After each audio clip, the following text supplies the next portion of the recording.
Assalamualaikum warahmatullahi wabarakatuh. Perkenalkan, nama saya Muhammad Ilham Nursi Nasution dari program studi ilmu komunikasi dari FISIP Letting 18. Dan untuk tugas P3I, saya di sini akan menjelaskan tentang sejarah dan nilai USK.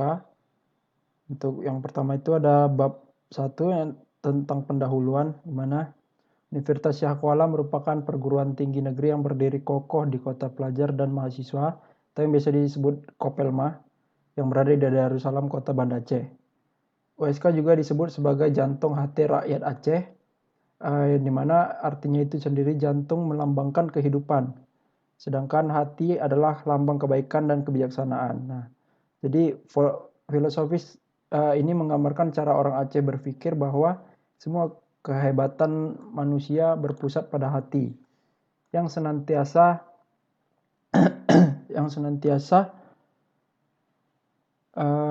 didampingi oleh jantung. Jantung itu diibaratkan sebagai mesin. Nah, jadi Universitas Syah Kuala sendiri itu menjadi perguruan tinggi pertama yang berdiri di Aceh pada tanggal 2 September 1961. Baik, kemudian untuk bab 2 itu ada sejarah Universitas Syah Kuala atau yang sekarang disingkat dengan USK. Unsia sendiri merupakan perguruan tinggi yang berdiri kokoh di kota pelajar atau Kopelma, seperti yang sudah dijelaskan di pendahuluan tadi. Kemudian untuk bab 3 itu sejarah Syekh Abdul Rauf, di mana Syekh Abdul Rauf ini yang bernama lengkap Abdul Rauf Asingkili bin Ali Al-Fansuri merupakan anak dari Syekh Ali Al-Fansuri yang lahir diperkirakan pada tahun 1024 Hijriah di Singkil. Nah, beliau itu adalah keturunan Arab. Ayahnya juga memiliki sebuah madrasah dan murid-muridnya berasal dari seluruh penjuru kerajaan Aceh Darussalam. Setelah itu, Abdul Rauf melanjutkan pendidikannya di Fansur, sebuah pusat pendidikan yang mempertemukan kaum muslim Melayu dan kaum muslim Asia Barat dan Asia Selatan. Kemudian ada bab 4 yang itu unsiah dan data. Presiden Soekarno meresmikan USK ditandai dengan tulisan tangan, itu tekad bulat melahirkan perbuatan yang nyata, Darussalam menuju kepada pelaksanaan cita-cita. Nah, simbolis inilah yang dilakukan oleh Presiden Soekarno sekaligus merupakan bentuk dari peresmian Universitas Syah Kuala. Nah, jadi awalnya itu Universitas Syah Kuala hanya terdiri dari 4 fakultas saja, yaitu Fakultas Ekonomi yang sekarang menjadi Fakultas Ekonomi dan Bisnis, yang kedua ada Fakultas Kedokteran Hewan, yang ketiga ada Fakultas Hukum, dan yang terakhir ada Fakultas Keguruan dan Ilmu Pendidikan. Nah, kemudian setelah berjalannya waktu dan perkembangan dari Universitas Syah Kuala sendiri,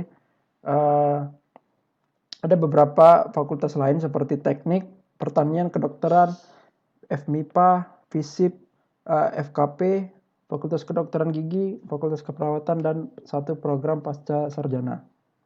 Nah, kemudian yang ini sini ada bab 5 yaitu nilai keunsiahan yang dirumuskan oleh LP3M dan UPT MKU. Nah, LP3M itu sendiri merupakan lembaga pengembangan pendidikan dan penjaminan mutu, dan unit UPT MKU atau mata kuliah umum Universitas Syah Kuala yang berlangsung di tanggal 6 Agustus 2019. Nah, nilai-nilai itu terdiri dari keislaman yang berwujud menjaga sholat 5 waktu dan berjamaah, mampu membaca Al-Quran, tolong menolong, kesabaran, tenggang rasa, toleransi, dan berbagi.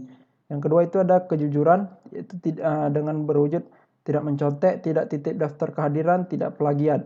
Yang ketiga ada keikhlasan, yang berwujud melakukan sesuatu tanpa berharap imbalan.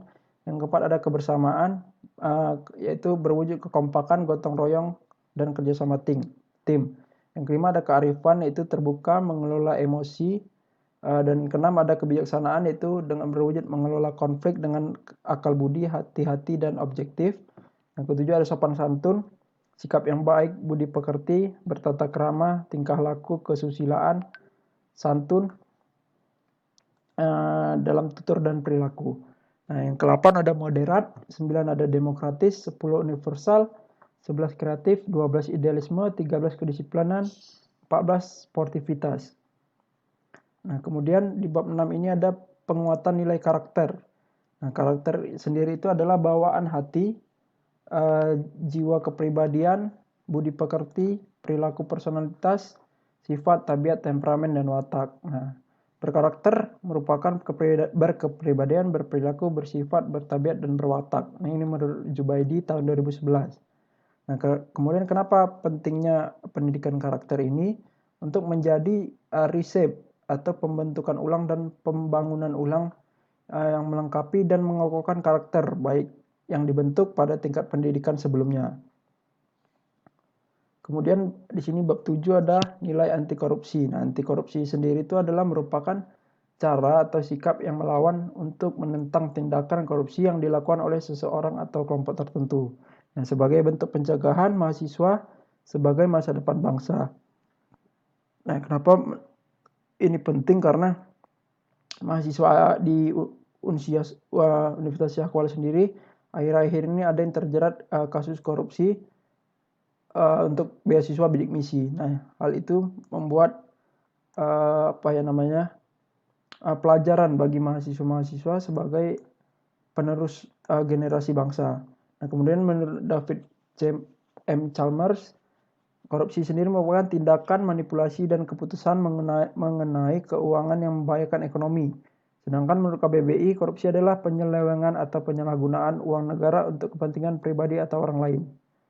Nah, kemudian bab 8 bab 8 itu ada nilai bela negara. Maaf, di sini saya salah tulis. Dan nilai bela negara itu Negara Kesatuan Republik Indonesia sendiri memiliki batas-batas. Yang pertama, sebelah utara berbatasan dengan Malaysia, Singapura, Vietnam, Filipina, Thailand, Palau, dan Laut Cina Selatan. Yang kedua adalah sebelah selatan berbatasan dengan Australia, Timor Leste, dan Samudra Hindia. Yang ketiga, sebelah barat berbatasan dengan Samudra Hindia. Dan yang keempat, sebelah timur berbatasan dengan Papua Nugini dan Samudra Pasifik. Nah, kenapa nilai bela negara ini penting? Bahwasannya kita sebagai penerus generasi bangsa harus bisa melindungi atau membela negara.